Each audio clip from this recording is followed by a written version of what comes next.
साथियों नमस्कार। मित्रों, प्रश्न उठता है मन मया का क्या भाव है। गीता ज्ञानदाता कहते हैं भगवान में अनन्य प्रेम हो जाने के कारण जिनको सर्वथा एक भगवान ही भगवान दिखने लग जाते हैं उनका वाचक मनमया पद है। इस विशेषण का प्रयोग करके यहाँ यह भाव दिखलाया गया है कि जो भगवान के जन्म और कर्मों को दिव्य समझकर भगवान को पहचान लेते हैं उन ज्ञानी भक्तों का भगवान में अनन्य प्रेम हो जाता है। अतः वे निरंतर भगवान में तन्मय हो जाते हैं और सर्वत्र भगवान को ही देखते हैं। साथियों, प्रश्न उठता है मामुपाश्रितः का क्या भाव है।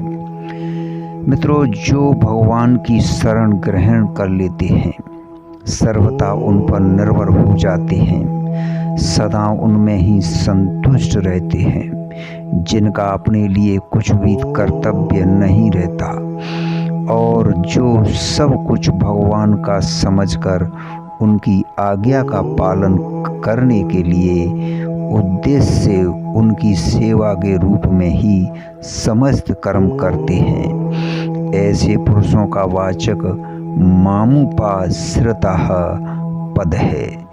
इस विशेषण का प्रयोग करके यहाँ यह भाव दिखलाया गया है कि भगवान के ज्ञानी भक्त सब प्रकार से उनके शरणापन्न हो चुके हैं, सर्वथा उन्हीं पर निर्भर रहते हैं। शरणागति के समस्त भावों का उनमें पूर्ण विकास होता है।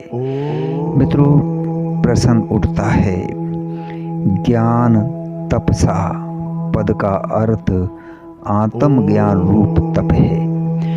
ना मानकर भगवान के जन्म कर्मों का ज्ञान मानने का क्या अभिप्राय है। साथियों, उस ज्ञान तप से पवित्र होकर भगवान के स्वरूप को प्राप्त हो जाना क्या है। साथियों, यहाँ गीता ज्ञानदाता कहते हैं सांख्य योग का प्रसंग नहीं है, भक्ति का प्रकरण है। पूर्व श्लोक में भगवान के जन्म कर्मों को दिव्य समझने का फल भगवान की प्राप्ति बतलाया गया है, उसी के प्रमाण में यह श्लोक है। साथियों, इस कारण यहाँ ज्ञान तपसा पद में ज्ञान का अर्थ आत्मज्ञान ना मानकर भगवान के जन्म कर्मों को दिव्य समझ लेना रूप ज्ञान ही माना गया है। इस ज्ञान रूप तप के प्रभाव से मनुष्य का भगवान में अनन्य प्रेम हो जाता है। उसके समस्त पाप ताप नष्ट हो जाते हैं। अंतःकरण में सब प्रकार के दुर्गुणों का सर्वथा अभाव हो जाता है। मित्रों, समस्त कर्म भगवान के कर्मों की भांति दिव्य हो जाते हैं तथा वह कभी भगवान से अलग नहीं होता।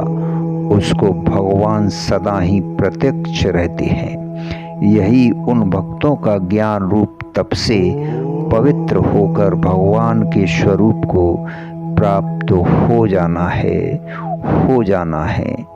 धन्यवाद, शुक्रिया।